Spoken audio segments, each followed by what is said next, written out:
This video is brought to you by Scopic.com. Get yours now.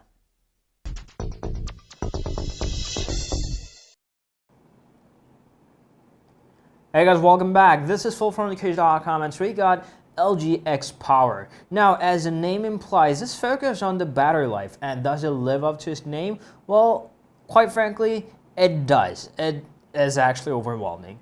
Alright, so let's dive right in. I got 3 things that I really love about this phone, and 4 things that I hate about this phone. And without further ado, let's start right away from the things that I really like. Alright, firstly, it has to be the battery. Now, the battery of this guy is insane. It's got a 4,000 milliamps of battery. The number of the battery capacity isn't exactly shocking because we've seen a lot of phones with those kind of capacity. But this guy only has a HD resolution and rocks a MediaTek processor, which is considerably a low-powered processor. So with that, things combined and the display brightness not so bright, it managed to give me about 7.5 hours to 8 hours. When it feels better, it sometimes gave me even 8.5 hours. Now, this is one of the longest battery life that I've ever seen on a smartphone.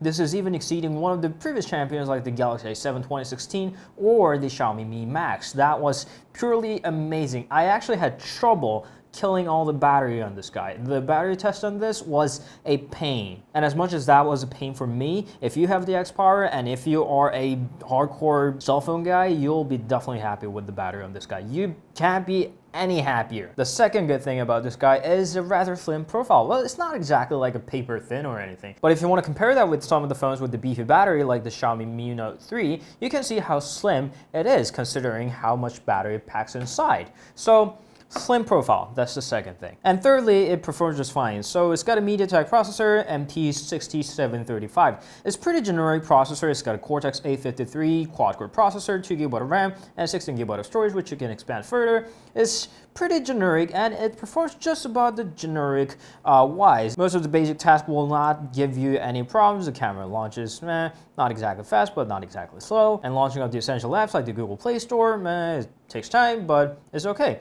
It's pretty smooth, and although I'm not exactly a fan of the new LG interface, you can always change that to the one with the app drawer, and you are very likely to have no problem at all using any features of this guy, unless you are a hardcore 3D gamer, which in that case would be a problem because it doesn't exactly have a powerful processor, but otherwise you'll be fine. And on top of that, the camera that I just launched is fine as well. It's pretty snappy, and it doesn't exactly have the most megapixels on the market or like the best selfie camera, but quality of the photos, as you are seeing right now, are actually pretty good. They are acceptable for this price range, and although it tends to give me a bit more shaky photos than the other phones, the results came up generally fine. Overall, it's not like Galaxy S7 good, but it's okay for its price. Now up to the 4 things that I really hate about this thing. Alright, firstly, the heat. It's got a MediaTek processor, as I am continuously mentioning, and though it's got heat. It usually has heat on the right-hand side of the phone. I don't know where that exactly is for.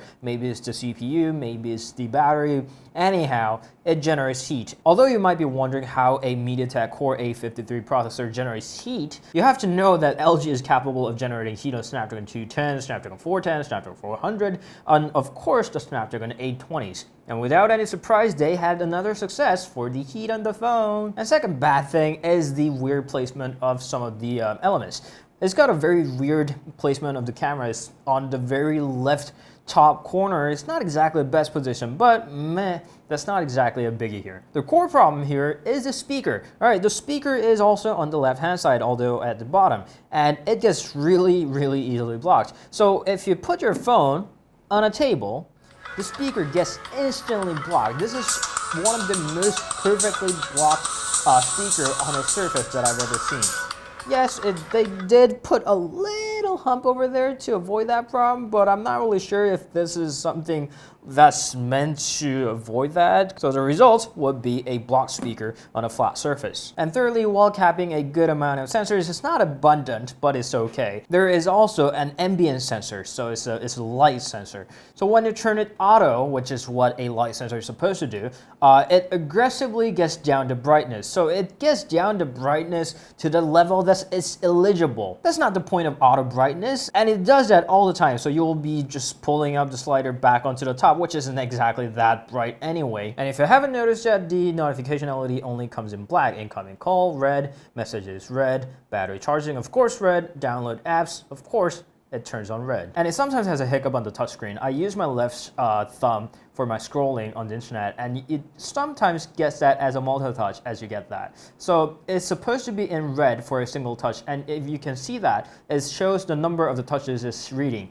And it sometimes turns green as well and dictates that as a multi-touch. So when I scroll around and when I'm typing around on the keyboard, it just like jumps here and there, and that's really annoying. I'm not really sure if this is only a problem for my unit or if this is like entire model, but I've had this, so there's a possibility that you'll be seeing that too. Or maybe it's just my thumb. That's the reason why I didn't include it as like major problem, but still, this is one of the annoying things. And last but not least, it does support the quick charge and it does support the OTG, but the quick charge only works with the dedicated charger. Although I didn't notice any difference when tested with my USB tester, it didn't recognize any other Qualcomm compatible quick charges, although LG does mention that it's got a quick charge despite having a MediaTek processor. LG said that. But if you plug it into a Qualcomm charger, it's going to be charging really slowly, so just beware of that. If you use a bundle charger and successfully quick charge it, then it's going to take 1.5 to 2 hours depending on your phone's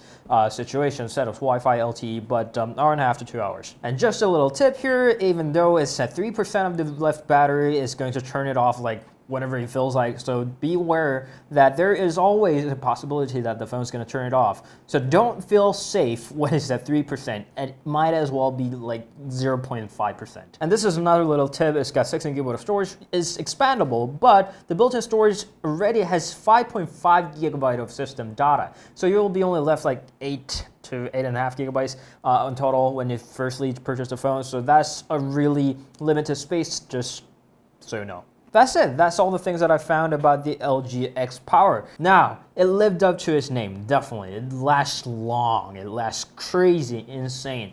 If you don't need anything, if you need a cheap phone that lasts and lasts and lasts, then here is the LG X Power. It was an okay phone. Speaker is okay, although it gets blocked, and the earphone music is fine. Camera is okay. Performance is okay. Battery is insane. So I guess that's a pretty good combo. I hope this helped, and we'll see you guys later. Until then, you can meet us on Instagram, Facebook, Twitter, and Google+, just like I counted that. And we'll see you guys later. Ciao.